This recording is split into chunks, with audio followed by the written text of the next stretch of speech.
Ahora vamos a empezar un tiempo muy lindo, muy especial, la cual nos reúne. Ya casi somos 100 los que estamos acá en esta reunión y nos alegra muchísimo poder ver caras conocidas, hermanos, líderes, ¿no?, que están ahí sirviendo en sus iglesias locales. Y ese es el motivo de la reunión, ¿no? Poder fortalecernos, enfocarnos en nuestros ministerios, y para ello hemos invitado a una persona muy especial para poder llevar también un tema muy importante que nos conlleva a esta reunión. Él es un hombre de Dios que está sirviendo en Paraguay, director de Palabra de Vida Paraguay, Reisi Acevedo. Nos acompaña esta noche, en la cual estamos muy contentos y también expectantes de lo que Dios va a usar su vida para poder ahí ayudarnos en esta primera capacitación que tenemos. Bueno, sin más, le presento a Reisi. Reisi, hermano, estamos contigo. Hola, Luis. Hola, queridos líderes, queridos pastores, ¿cómo están? Un fuerte abrazo acá desde Paraguay. Está lloviendo, así es que si hay un poquito de interferencia, me lo hacen saber ahí levantando las manos. Repetí, por favor, lo que dijiste, que no escuché. Pero bueno, un caluroso saludo acá y un abrazo de todo el equipo de Paraguay. Trabajo en un ministerio que se llama, bueno, ustedes conocen Palabra de Vida, allí en Perú. Estoy sirviendo aquí como movilizador del discipulado y del evangelismo. Dios me ha dado la oportunidad y el privilegio de poder servir liderando este ministerio aquí en este país. Y bueno, un privilegio poder estar con ustedes en esta tarde-noche. Lo que yo voy a hablar no es algo en el que yo me considero que ya lo he alcanzado. Es un proceso en el cual yo estoy aprendiendo, estoy experimentando, estoy comprobando la voluntad de Dios. Estoy comprobando la voluntad de Dios. Y bueno, está siendo un lindo tiempo. El motivo de lo que nos reúne en esta noche es justamente seguir aprendiendo cómo Jesús hizo discípulos. Así que, ¿qué le parece si oramos, dejamos este tiempo en las manos de Dios, que no hayan interrupciones, que la tecnología funcione, y entonces nos encomendamos en sus manos? Amado Padre, gracias, Padre Celestial, Padre amado, por esta preciosa reunión. Gracias porque a través de la tecnología podemos conectarnos de diferentes puntos del país en Perú, de diferentes países. Padre, que la tecnología pueda funcionar, que puedas cuidar y que tu mano esté sobre nosotros en los próximos 30 minutos, que vamos a discutir y hablar un tema que nos apasiona, un tema que queremos aprender más. Y Señor, con humildad en el corazón venimos para buscar tu rostro, para buscar tu voz y tu voluntad en el modelo de hacer discípulos. Dejamos todo en tus manos, en el nombre del Señor Jesús. Amén. Bueno, yo nací en Paraguay, tengo una esposa llamada Karen, ella es ecuatoriana, ¿sí? Tengo 4 hermosos hijos. El primero es un varoncito, la segunda y la tercera son mujeres, y el tercero es un varoncito también. El primero tiene 6 años y el último tiene 1 año y medio, así que estamos con las manos llenas. Estamos haciendo discípulos de nuestros hijos y aprendiendo con frustraciones, con dolores, con quebrantos, pero también con preciosos momentos. Así es que los que son padres entienden la situación. Y bueno, me gradué del Instituto Bíblico Palabra de Vida en el 2012. Perseguí una carrera también universitaria y ahora estoy continuando mis estudios también en otra universidad. Así es que siempre me gusta aprender, y todo lo que tenga que ver con Jesús, con el evangelio, el discipulado, a mí me apasiona. Mira, hace 2000 años empezó este movimiento y muchas veces miramos atrás y decimos, bueno, nos estamos equivocando en esto, nos estamos equivocando en esto, estamos fallando en esto, y sí, puede ser. En 100 años van a mirar atrás y van a criticar posiblemente todo lo que nosotros hicimos. Nosotros miramos 100 años atrás y criticamos, ¿verdad?, todo lo que las personas hicieron. Tratamos de recoger lo mejor y avanzar en lo que Dios nos encomendó. Pero ¿saben una cosa? La iglesia sigue creciendo, el evangelio se sigue predicando. Entonces no es una cuestión de si lo estamos haciendo bien o lo estamos haciendo mal, porque hay personas que se están convirtiendo. Escuchamos 2 testimonios recientemente. Ya les voy a contar un testimonio más adelante de mi experiencia. se están haciendo discípulos, por eso ustedes están acá. Entonces la pregunta no es si estamos haciendo bien o estamos haciendo mal. La pregunta es, ¿cómo podemos mejorar? ¿Cómo podemos iluminar, arrojar luz y extender un poquito más la perspectiva en cómo hacer discípulos? Entonces, lo que quiero hacer simplemente en esta noche es agrandar la perspectiva, no cambiar la perspectiva, agrandar la perspectiva de lo que ustedes ya están haciendo en sus iglesias, en sus ministerios juveniles.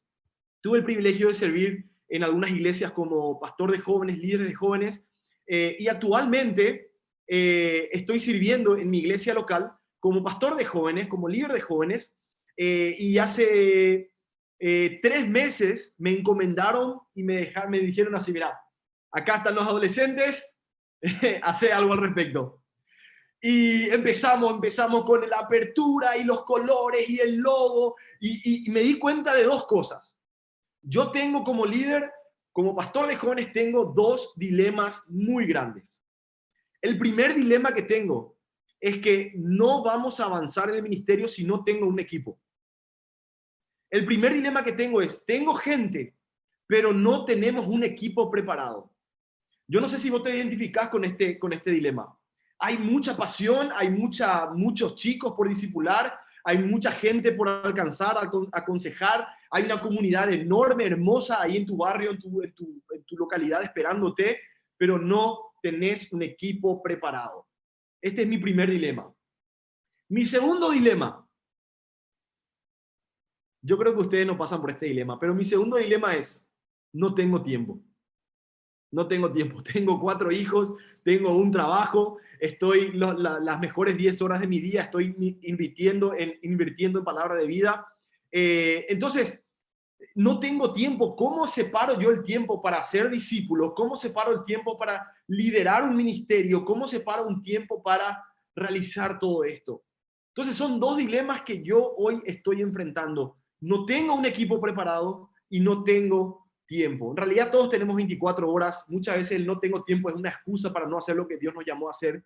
Entonces cambia un poquito el dilema. Mi tiempo es limitado. No tengo un tiempo limitado y en ese tiempo limitado debo de hacer discípulos. Entonces una cosa que yo hice con el equipo que nos estamos preparando, nos estamos formando, es lo siguiente. Bueno, muchachos, chicas, ¿cuáles son los ingredientes que necesitamos y tenemos, que son ingredientes que tienen que estar para que esto funcione? Y empezamos a sacar algunas actividades, empezamos a sacar algunas cosas, empezamos a desprender cosas que no son esenciales y nos quedamos con un grupo de 4 o 5 cosas que son esenciales. Y entendí algo, que si nosotros queremos que el ministerio avance, necesitamos un equipo preparado. ¿El Señor Jesucristo sabía esto? Sí. Por eso es que Él eligió a un hombre, Pedro, se enfocó en 3 hombres, ¿sí? Y luego escogió 12 hombres para poder invertir 3 años de su vida para poder alcanzar a las masas. Y hoy vemos el producto de haber invertido su vida en 12 hombres. Vemos después que los discípulos se multiplicaron a 120 cuando estaban esperando ahí en el aposento alto y el Espíritu Santo descendió. Pero a lo que hoy el Señor Jesucristo se enfocó en unos pocos para maximizar el impacto. Entonces, tenemos que enfocarnos en equipar a personas. Tenemos que enfocarnos en procesos. La segunda cosa es el tiempo. Tenemos un tiempo limitado. Entonces, no puedo perder mi tiempo decorando algo que en 2 horas se va a destruir. ¿Por qué no mejor nos enfocamos en lo que el Señor Jesucristo se enfocó, que es en hacer discípulos? Y de esto queremos hablar hoy, hacer discípulos. Ahora, nosotros como líderes tenemos que tener bien en claro cuál es ese proceso. Y nosotros lo definimos en una frase que se llama las 4 sillas del discipulado. Vos podés ponerle las 4 etapas del discipulado, los 4 procesos del discipulado, pero las sillas nos ayudan a identificar en qué etapa está cada persona en su peregrinaje espiritual. Y hoy vamos a hablar sobre uno de ellos, pero es un proceso que nos va a ir llevando de una etapa a otra para poder entender cómo hacer discípulos y no otra vez, no si lo estamos haciendo mal, lo estamos haciendo bien, sino cuál es la forma más efectiva de hacerlo. Discipulado no es abrir un material, y sentarte todas las semanas con esa persona. Eso es parte del discipulado. Parte del discipulado es asistir a la iglesia, rozar con la comunidad. Parte del discipulado es leer libros. Y todo esto es parte de un proceso de discipulado que nosotros vamos a identificar en 4 sillas en esta mañana. La primera silla es la silla del perdido. Ahí te das cuenta que evangelismo es parte del discipulado. Entonces, la primera silla es la silla del perdido. Es aquella persona que no conoce a Jesús, que lo que necesita es el evangelio. El Señor Jesucristo hizo una invitación específica para esta persona, pero ya voy a volver a eso. La segunda silla es la silla del nuevo creyente, un bebé espiritual, una persona que tiene que aprender a comer, que tiene que aprender a caminar, que tiene que aprender a lavarse, a hacer sus necesidades y limpiarse.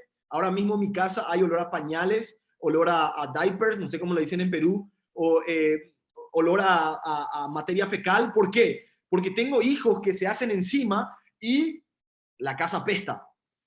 Y muchas veces la iglesia, los ministerios juveniles van a tener ese olor porque los chicos se van a mandar cada cosa y vos tenés que estar allá enseñándole a que se limpien, a que se limpien, a que se limpien. Hablé con uno de los pastores una vez y le dije, pastor, en 3 meses metemos 100 chicos en la iglesia. Dale, no hay problema. Metimos 100 chicos en 3 meses. Pero ¿qué pasa? Eran chicos con olor a marihuana, eran chicos, señoritas con una forma de vestir muy, muy llamativa, completamente en contacto con el mundo, ¿no? Están saliendo del mundo. Y esto es un proceso que el Espíritu Santo va a ir trabajando. Tienen que aprender a hablar, tienen que aprender cómo oraban, ¿verdad? Jesús, hola, soy yo, acá estoy y nada, no sé, gracias, amén. Oran así los nuevos creyentes, ¿no? Tienen que aprender a hablar con Dios, con los cristianos, tienen que aprender a caminar en la vida cristiana. Entonces, es todo un proceso la silla número 2 del nuevo creyente. La silla número 3 es la silla del obrero. La silla del que empieza a servir, posiblemente aquella persona que está en el grupo de alabanza, posiblemente es esa persona que ya está evangelizando, es la persona que está enseñando, ya una persona que está en una posición ya de influencia en el grupo juvenil o en la iglesia. Esta es la silla número 3, la silla del obrero o del siervo. Y yo no sé ustedes, pero a mí me pasó que cuando yo llevo a una persona a ese punto, yo digo, tetelestai, consumado es, mi obra aquí ha terminado, ¿sí o no? Pero hay una cuarta silla que el Señor Jesucristo modeló y es la silla del que hace discípulos. Es la silla del que hace discípulos. Si una persona está en la iglesia por 10 años y no se reprodujo en otras personas, entonces esa persona posiblemente está en la silla 2 o en la silla número 3. No se está reproduciendo. Y el Señor Jesucristo hizo 4 invitaciones específicas para cada una de estas sillas. La primera invitación, y es la que vamos a ver, es ven y ved. Venid y ved, venid y conoced quién soy yo. La segunda invitación es sígueme para el nuevo creyente. Seguime, yo te voy a enseñar a caminar, te voy a enseñar a hablar, te voy a enseñar a limpiarte, te voy a enseñar a cuál es tu identidad. 5 cosas importantes en la silla número 2. Sígueme. La silla número 3 del obrero, la invitación que Jesús le hace a esta persona en esta silla es pescadores de hombres. Para que vayáis y seáis pescadores de hombres. Te está invitando Jesús en esta silla a que pesques hombres. Y la cuarta invitación es, os he puesto para que vayáis y llevéis mucho fruto. Llevar mucho fruto. Esta es la invitación de Jesús para la cuarta silla o la cuarta etapa en este proceso de discipulado. Cuando yo entendí esto, dije, y lo veo en los evangelios, dije, wow, ya no puedo perder tiempo decorando la iglesia para poder hacer esto o lo otro. Ojo, no estoy en contra de eso, pero si yo tengo 2 horas en la semana, me quiero concentrar en hacer discípulos. Si tú tienes 8 horas, genial, pero ¿qué te está marcando Dios en este proceso de hacer discípulos? ¿Qué te está mostrando Dios? ¿Qué es lo que tienes que hacer? Entonces, esta es la introducción a las 4 sillas y vamos a pasar los próximos 10 minutos. ¿Qué dice Dios acerca de este proceso? Y específicamente en la invitación número 1, que es venid y ved, que lo vamos a ver en Juan capítulo 1, así que acompáñenme ahí. ¿Qué dice Dios acerca de la primera silla, de la primera etapa, la etapa del perdido. Una persona perdida es una persona que necesita el evangelio, es una persona que está cegada, sus ojos están cegados, su corazón está endurecido por el Dios de este siglo, por su propio pecado, por su propia concupiscencia. No hay justo ni aun uno, no hay quien busque a Dios, no entiende las cosas espirituales. Es una persona que está completamente muerta y necesita del evangelio poderoso que va a cambiar su eternidad y por ende su vida. ¿Qué dice el Señor Jesucristo acerca de esto? Bueno, vamos a Juan, capítulo 1. Y el versículo 33, y voy a ir leyendo y voy a ir explicando para poder interactuar un poquito con la palabra viva de nuestro Dios. Dice así: el siguiente día otra vez estaba Juan y 2 de sus discípulos. Este es Juan el Bautista, ¿no? Este es el Juan el Bautista que había bautizado a Jesús, ¿sí? Este es Juan el Bautista que ya estaba anunciando y preparando el camino para Jesús, había hablado con sus discípulos de quién era Jesús. Y mirando versículo 36, a Jesús que andaba por ahí, estaba caminando por la calle Jesús, y Juan el Bautista le dice a sus 2 discípulos, uno de ellos Andrés, hermano de Pedro, Simón, le dice: he aquí el Cordero de Dios. Pará, Juan, vos me estás diciendo que este es el hombre del que vos nos hablaste todo este tiempo.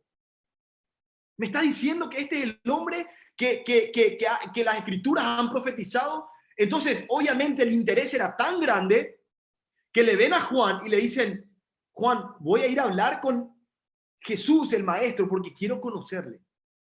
Y el versículo 37 dice que oyeron estos 2 discípulos y empezaron a seguir a Jesús. Le empiezan a seguir a Jesús, ¿no? Y yo no sé vos, pero acá en Paraguay, si vos estás caminando por la calle y 2 personas te empiezan a seguir, tenés 2 opciones. O te das la vuelta y le encarás y le decís: ¿qué onda, brother? ¿Qué pasa? Y hablas más fuerte que ellos, como que acá estoy, ¿eh? ¿Qué pasa? ¿Qué pasa? ¿Por qué me seguís? O la otra es, te pegás una media vuelta y salí corriendo lo más rápido que puedas. Esas son las únicas 2 opciones que vos tenés acá en Paraguay. No sé en Perú. Pero le empiezan a seguir a Jesús, y el versículo 38, y Jesús se da cuenta que le empiezan a seguir 2 discípulos de Juan, se da la vuelta y les dice: ¿qué buscan? Mira, me encanta este concepto porque todo perdido está buscando algo. Todo perdido está buscando algo. Está buscando fama, está buscando riqueza, está buscando poder, está buscando paz, algo está buscando. El hombre es un ser insaciable que constantemente está en la búsqueda de algún tipo de verdad, de algún tipo de filosofía, algo que le dé propósito, algo que le dé vida, sabor a su situación. Entonces, ¿qué buscáis? Y ellos le dicen: maestro, ¿dónde moras? ¿Dónde te estás quedando? Y el Señor Jesús le dice: venid y ved. Venid y ved. Pasaron toda la noche con el Señor Jesucristo. Toda la noche con el Señor Jesucristo. Y al día siguiente, el versículo 40 dice: Andrés, hermano de Simón Pedro, era uno de los que había oído a Juan y había seguido a Jesús. Este halló a su hermano. Y fíjense lo que le dice Andrés a Pedro. Le dice en el versículo 41, hemos hallado al Mesías, que traducido es el Cristo. Él entendió quién era Jesús. ¿Por qué? Porque había pasado tiempo con Jesús.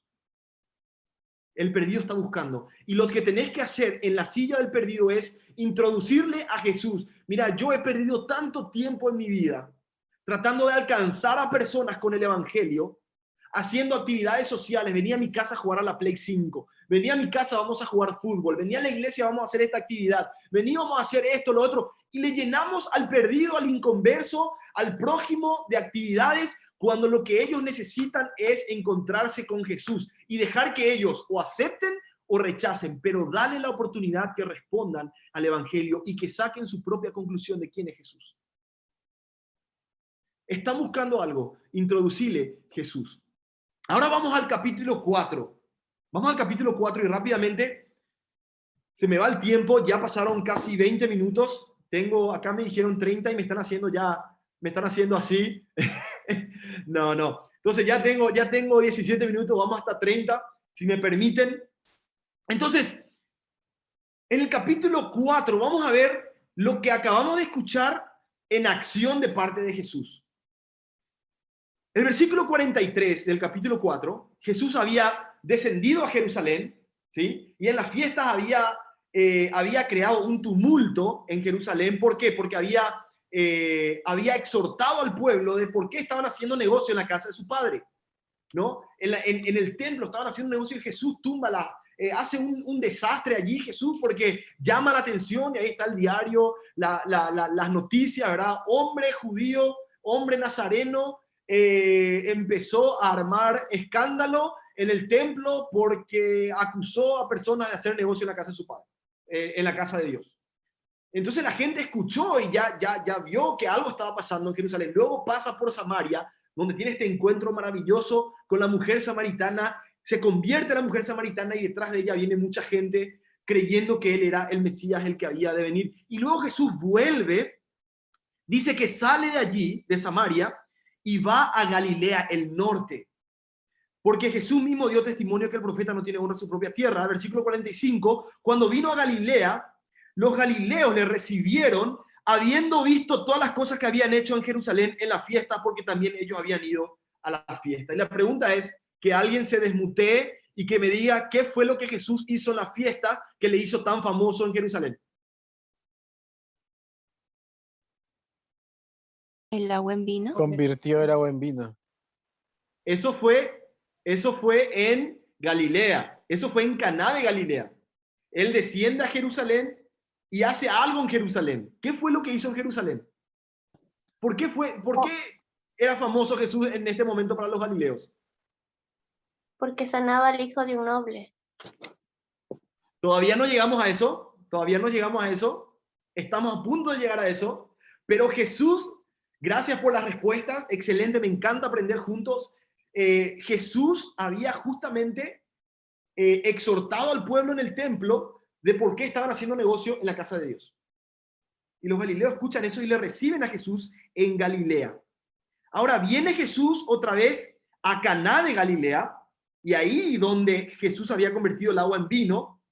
Entonces tenemos Caná de Galilea y Capernaum, que hay más o menos un día de distancia entre Capernaum y Caná de Galilea y Capernaum. ¿Sí? Capernaum, una ciudad bastante comercial, bastante rutas cruzaban por allí. De allí se dividían dos rutas principales, la ruta del mar y la ruta del rey, ¿no? Que iban a Jerusalén, donde los reyes magos vinieron por la ruta del rey y volvieron por la ruta del mar, porque Herodes le había dicho, ¿se acuerdan de esa historia? Bueno, de Capernaum salían esas dos ciudades, y ahí había un hombre en Capernaum y un día y medio más o menos en Uber, ¿sí? Para llegar a Caná, donde estaba Jesús.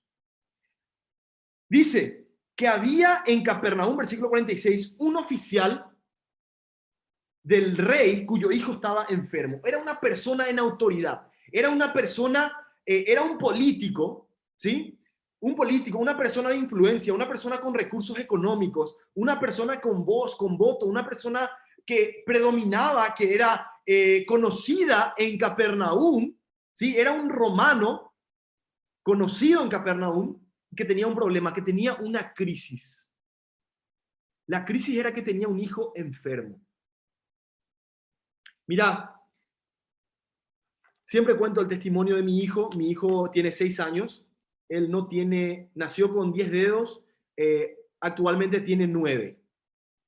No, a los 2 años, mi hijo en el aeropuerto salió corriendo, ¿verdad? Y en el aeropuerto él mete el dedito en la escalera eléctrica o mecánica, y la escalera eléctrica o mecánica le arranca el dedo y le deja, sin este dedo, le deja este partido a la mitad como un samurái, y este estaba con varios cortes.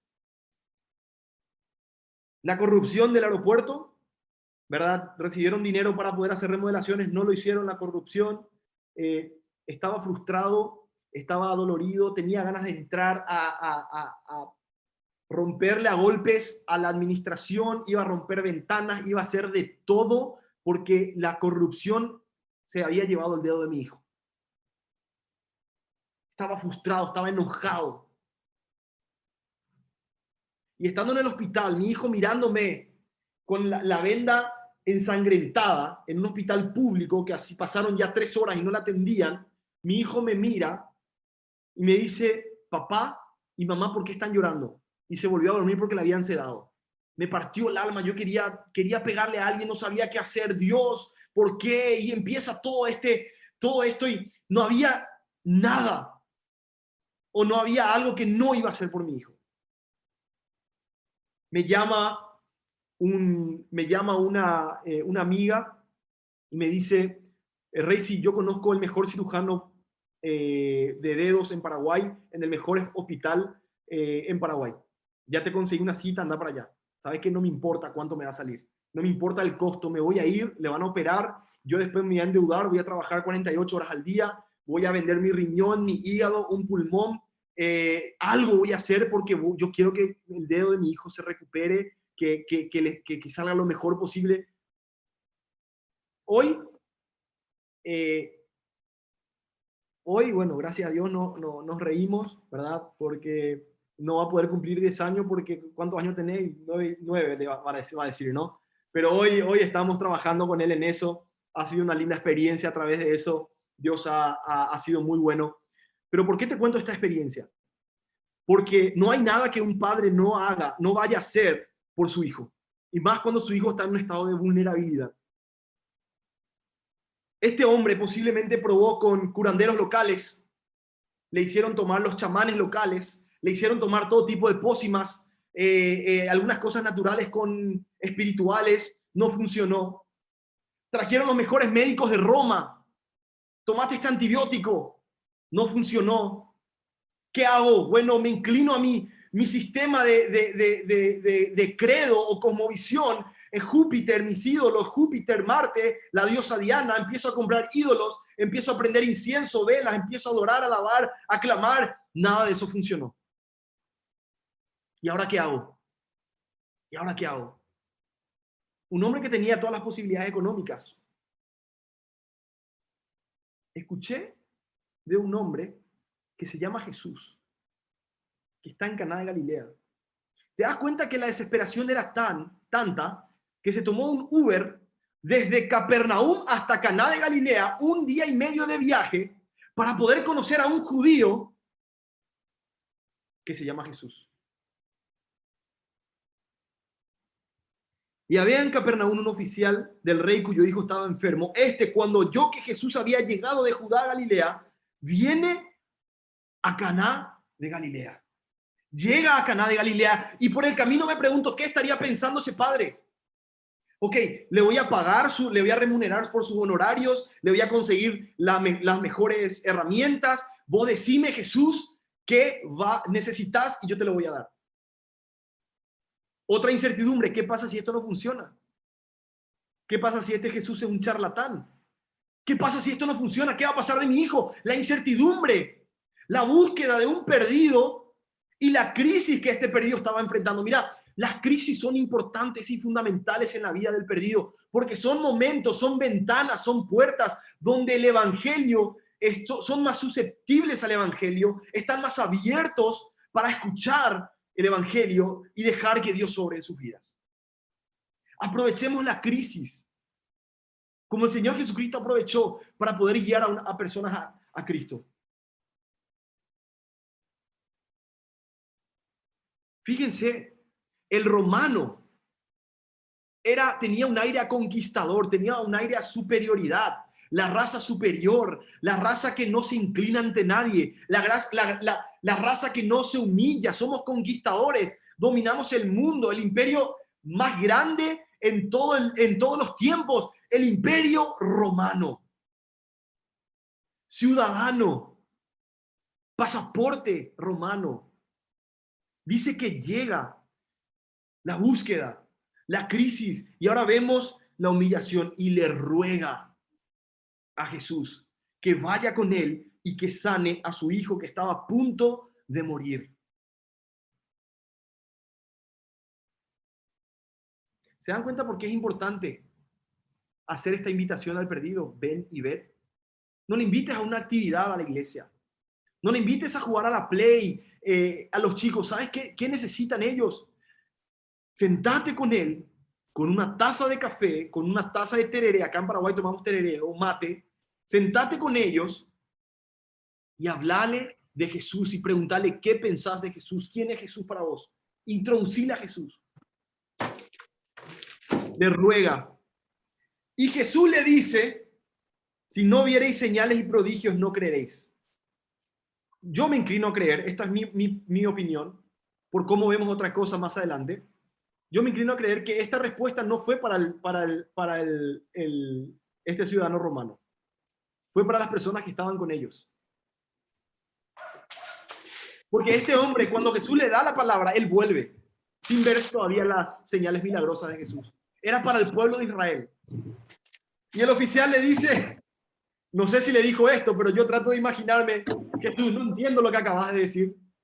No tiene sentido ni relevancia lo que acabas de decir para lo que yo estoy pasando ahora mismo. Lo único que te pido, y nuevamente el oficial del rey le dice, ya no le ruega, ya le dice, va un poquito más abajo, se humilla un poquito más y le dice, Señor, wow, reconoció, pasó unos minutos en la presencia de Dios y ya reconoció de que Jesús, un judío que posiblemente hace milagros, tiene autoridad, habla con autoridad y reconoce que ya es Señor en ese momento. ¡Wow! Y el pedido nuevamente, Señor, por favor, desciende antes que mi hijo muera. La búsqueda del perdido, la crisis del perdido, la humillación del perdido. No es fácil aceptar el evangelio. No es fácil, va en contra de la naturaleza. La salvación viene de Dios. Y siempre me gusta utilizar este ejemplo que no es mío, pero lo escuché alguna vez y lo utilizo siempre.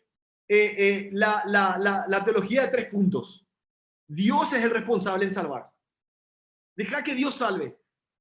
Vos sos el responsable de compartir. No tomes el rol y el lugar de Dios de querer salvar a la persona. Ese es el trabajo de Dios, del Espíritu Santo. Es tu responsabilidad compartir, de nadie más. No le des esa responsabilidad a tu pastor, a tu líder. Es tu responsabilidad. Y es la responsabilidad del perdido responder ante ese llamado. Deja que él responda, no lo obligues. Deja que él responda.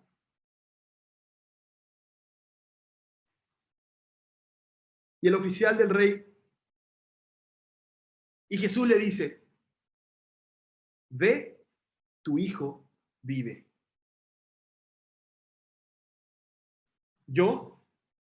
Y Jesús, ¿qué garantía me das? Porque mira que mira que el Uber todavía está con el motor encendido, me está esperando, tengo que volver todavía un día de viaje.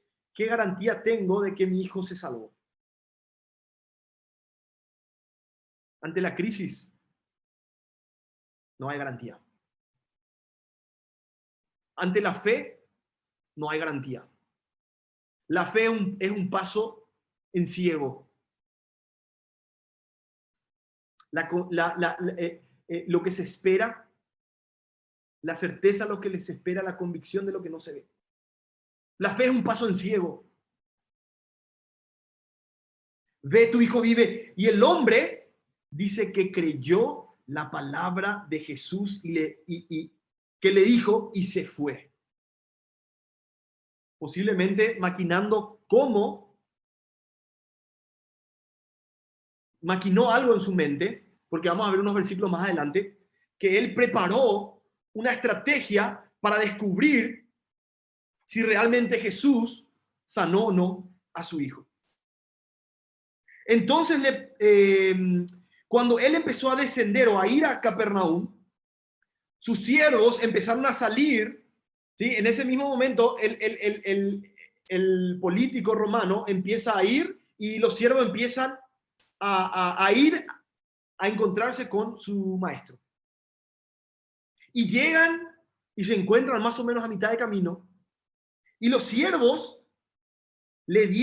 salieron a recibir, le dieron las nuevas diciendo, tu hijo vive. Mira, cuando mi hijo salió del quirófano, el doctor me mostró las fotos, vimos todas las fotos, todo. Cuando mi hijo salió del quirófano, salió sin un dedo. Pero ¿sabes qué? Tuve paz. Porque la venda no se veía si se le comió los 4 dedos, si se le arrancó el brazo. No sabíamos nada porque tenía una venda ensangrentada. Una paz cuando salió el quirófano y la sonrisa del doctor, salió todo bien. Después lidiamos con el resto, pero por lo menos está bien. La paz de este hombre. Pero el hombre había maquinado una estrategia y le pregunta a qué hora había comenzado a estar mejor. ¿A qué hora se curó mi hijo? Porque, ¿cómo yo sé que no fue la poción mágica de los chamanes? ¿O cómo yo sé que no fue el antibiótico del doctor? ¿O cómo yo sé que no fue Júpiter, que no fue la diosa Diana, que no fue cualquier otro ídolo? Y le dijeron, ayer a las 7 le dejó la fiebre. El padre entonces en ese momento entendió que en la misma hora que Jesús le había dicho, tu hijo vive, su hijo fue sanado. Y para mí en este momento es el punto donde él cree a Jesús como el que tiene el poder de salvar, como el Mesías, como el Cristo. Este es el punto para mí. Por eso, aún el discipulado es un proceso de 4 etapas. Dentro de cada etapa también hay un proceso. Para que las personas lleguen a la cruz, hay un proceso. Hay personas por las cuales seguimos orando después de hace 30 años. Hay personas que están listas, pero hay personas que tenés que orar y después de años de oración y años de hablar y años de enseñar la Biblia y recién vienen a la cruz. Entonces, aún en la primer silla, la invitación siempre a una persona perdida tiene que ser: ven y ved, ven y ved, ven y ved, ven y ved. Este es Cristo, este es Cristo, este es Jesús, este es Jesús. No tenés otro tema de conversación que no sea Jesús. Muchas veces queremos discipular a perdidos. Queremos enseñar a que guarden las cosas que Jesús mandó a perdidos. Lo que necesitan es el evangelio. Creyó él, y me encanta esto, porque empieza un proceso también de multiplicación, porque él va y le pregunta, su hijo sale a recibirle: papá, mira, ya puedo hacer picadita. Empieza a pelotear con la bola, el balón, no sé cómo le dicen en Perú. Mira, papá, ya me puedo amacar. Ya, mira, papá, ya puedo correr, ya puedo saltar. Ya puedo ir a la escuela de fútbol.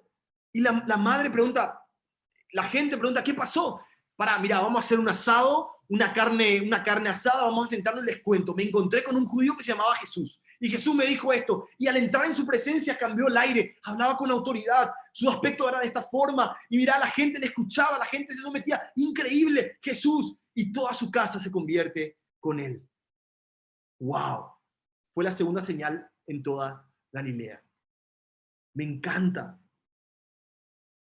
Pero no termina ahí el proceso de multiplicación. Vamos a Mateo capítulo 8. Mateo capítulo 8. Y me pasé 5 minutos. Termino con esto. Mateo capítulo 8.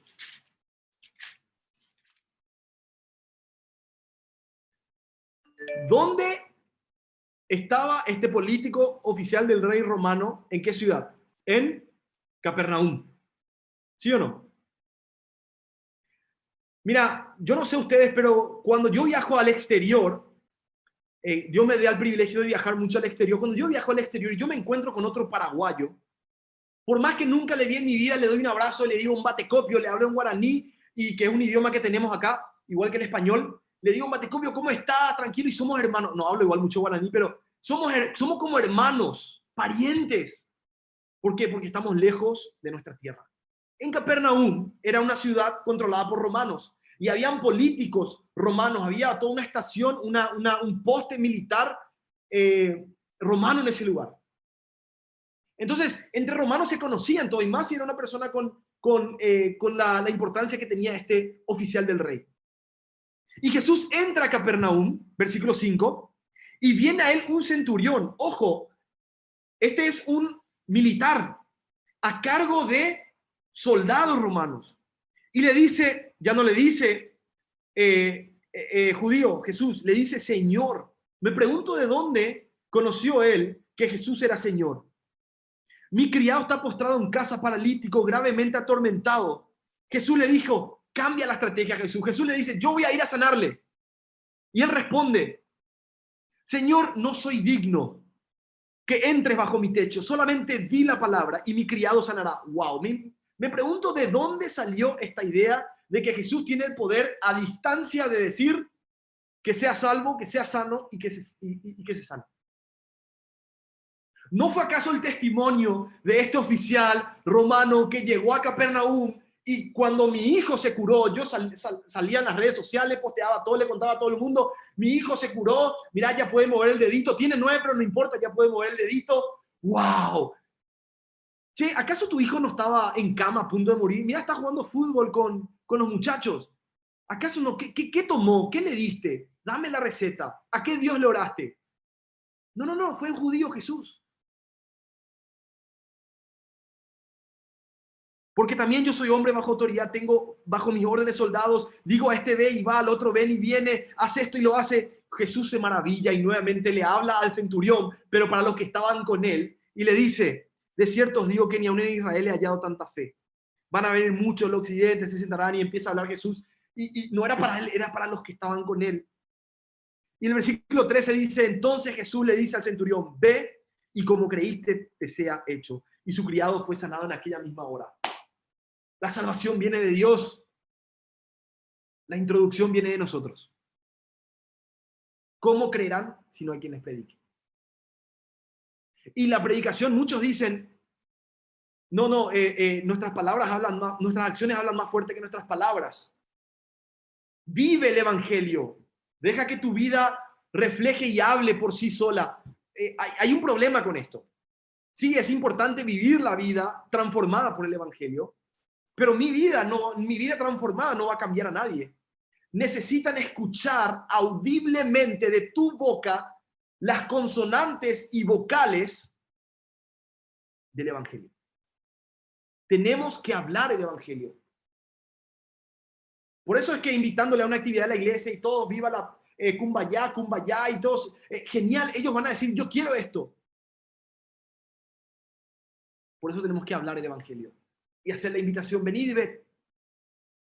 Entonces, la pregunta es, ¿en qué silla te encuentras tú hoy? ¿Estás en la silla del perdido? Necesitas el evangelio. ¿Estás en la silla del creyente? Necesitas ser edificado. ¿Estás en la silla del obrero? Necesitas ser equipado con herramientas bíblicas. ¿Estás en la silla del hacedor de discípulos? Necesitas ser enviado. Tienes que ser encomendado y enviado para reproducirte y llevar mucho fruto. ¿Cómo se vería tu iglesia si haces discípulos? ¿Cómo se vería tu ministerio juvenil si haces discípulos? Y cierro con esta historia. La semana pasada, 15 días, estaba camino a Juan Valdés, en una cafetería, me imagino que tienen también ahí en Perú, Juan Valdés, es una cafetería colombiana, y estaba con un amigo, fuimos a tomar un café, perdón, y al estacionar el auto me bajo y hay algo muy común acá que son los cuidacoches. Los cuidacoches son personas... Hola. Ahí está. ¿Me escuchan? Los cuidacoches son personas que cuando vos estacionás en algún lugar te cuidan el coche y luego tú le tienes que dar plata. Yo estaciono y le digo, ¿esto es un lugar tarifado, oficial? Me dice, no. Es a voluntad. Propina la que usted quiera. Ok. Yo la verdad que no traje nada, traía tarjeta, no traigo nada. Le pregunto a mi amigo Néstor, ¿vos tenés algo? Sí, tengo 30 centavos de dólar. Eso es todo lo que tenemos, Leo. No importa. Dios le bendiga. Ok, yo estoy apurado, yo soy un tipo apurado. Estoy caminando, cruzando la calle y el Espíritu Santo, ¡pum!, invitarle a un café. Era un señor ya de edad. Le digo, don, por respeto, don, ¿le gustaría tomar un café? Me dice, sí, Dios le bendiga. Café solo, negro, con leche. Con leche.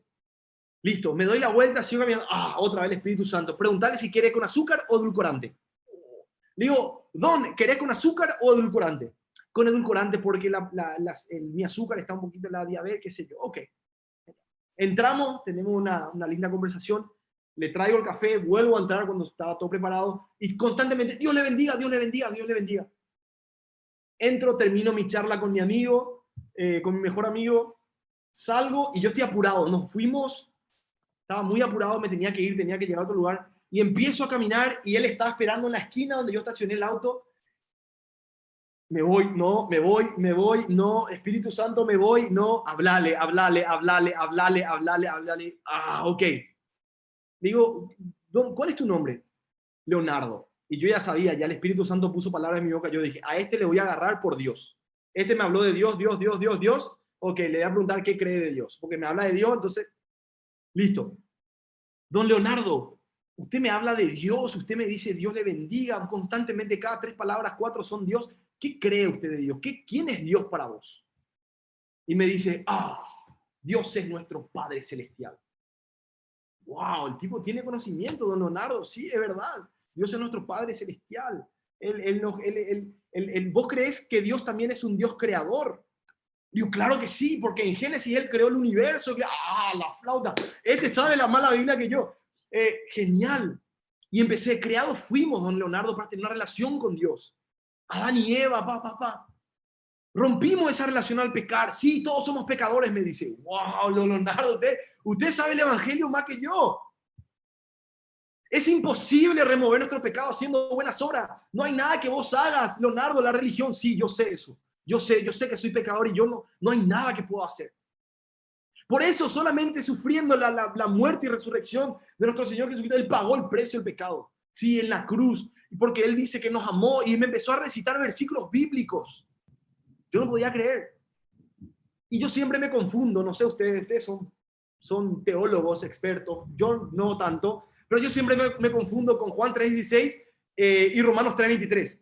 Porque de tal manera, por cuanto todos pecaron, ¿no? Me confundo, yo entonces digo, Juan 3:16 dice, por cuanto todos, y me corrige, me dice, no, eso dice Romanos 3:23. Juan 3:16 dice, porque de tal manera amó Dios al mundo. Dios, no puede ser, don Leonardo, usted sabe más la Biblia que yo. Y llegamos, le expliqué todo el evangelio, entendió todo. Y le hago una pregunta clave. Le digo, don Leonardo, ¿usted está listo para poner su fe en Jesús? No. ¿Hay algo que le impide poner su fe en Jesús? Sí. Yo te voy a decir cuál es mi problema. Yo tengo un vicio. Y mi vicio es el cigarrillo, el tabaco. Y estoy esperando yo sé que eso me separa de Dios y estoy esperando para salir de este vicio, para acercarme a Dios. El Espíritu Santo, automáticamente el Espíritu Santo, estas ilustraciones del Espíritu Santo son increíbles. Se me prende el foco y digo, don Leonardo, vos estás parado afuera del hospital esperando a curarte para luego entrar al hospital para tratar tu enfermedad. Es al revés, vos entras al hospital para curarte. No esperás afuera. No, Leonardo, tu problema es el pecado. No vas a solucionar tu vicio porque estás queriendo hacerlo con tu fuerza. Vos necesitas de intervención divina, intervención espiritual. Necesitas de Jesús. Sí, es cierto. Conocía la Biblia. ¿Querés poner tu fe en Jesús ahora? Sí. Sí, no tengo vergüenza. Me dice él a mí, está en la calle, no tengo vergüenza, lo quiero hacer ahora. Y puso su fe en Jesús allí. Yo puedo decir, no puede ser. Gracias a Dios por frenarme. Gracias a Dios por estar allí en ese momento, a la hora. Y qué increíble, don Leonardo. La invitación de simples discípulos de Cristo, de Jesús, a otros de que vengan y que conozcan a Jesús, quien tiene el poder para transformar la vida de los incrédulos. La primera silla, ven y ved, la silla del perdido. ¿Cómo se vería tu iglesia si están multiplicándose y haciendo discípulos? Muchas gracias por el tiempo. Les pido perdón porque me pasé. Respeto el tiempo de ustedes y les pido perdón por eso. Así que muchísimas gracias por la oportunidad. Gracias, Luis. Gracias. Gracias, papá. Es muy lindo poder ser desafiado con la palabra del Señor. Muy lindo. Yo sé que en Paraguay es 1 hora más, son las 10. Así que te damos muchas gracias por estar con nosotros. Así que por interno ahí hablamos cualquier momentito. Lalito. Pasamos con Lalo. Gracias. Gracias, Reisi, por todo el compartir. Espero que hayan prestado atención, hayan tomado nota también, porque ahora se viene la parte práctica. Todo muy lindo, escuchamos, y ¿cómo va a quedar esto? ¿Solo vamos a quedar en escuchar o vamos a tratar de trabajar para ponerlo en práctica? Bueno, para eso estamos en este entrenamiento, para buscar maneras de ponerlo en práctica y que no solo quede en un lindo tiempo de solo escuchar la palabra de Dios y ser desafiados, sino ir a lo práctico. Entonces vamos a separarnos en unos grupos. Les voy a mandar la invitación, así todos podemos empezar y trabajar en esos grupos, ¿ya? Pero antes de poder, antes que me olvide, Reisi, agradecerte por este tiempo, agradecerte por el mensaje y pedirte solamente, si de repente tenés algún motivo de oración, familiar, personal o del ministerio, por el cual quieres que al finalizar después la reunión, también durante la semana estemos orando, que nos compartas y nos digas a ver si tenés algún motivo por el cual quieres que estemos orando.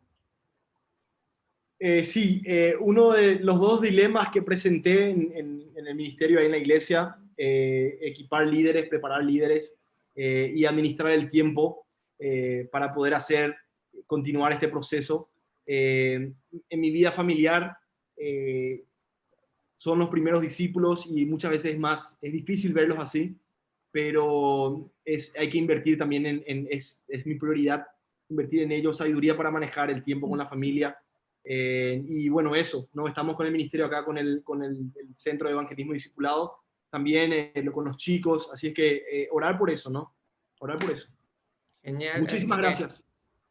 Gracias a ti, y si de repente el resto de los líderes, si fue de bendición, todo esto como creo que lo ha sido, no te pierdas de tener la bendición de dedicar un minutito en la semana y de poner a Reisi y a toda su familia en tu lista de oración. Así que muchas gracias, Reisi, nuevamente. Y vamos a continuar, vamos a iniciar con el tiempo de los grupos, así que ahí empezamos para que todos puedan ir ingresando a sus grupos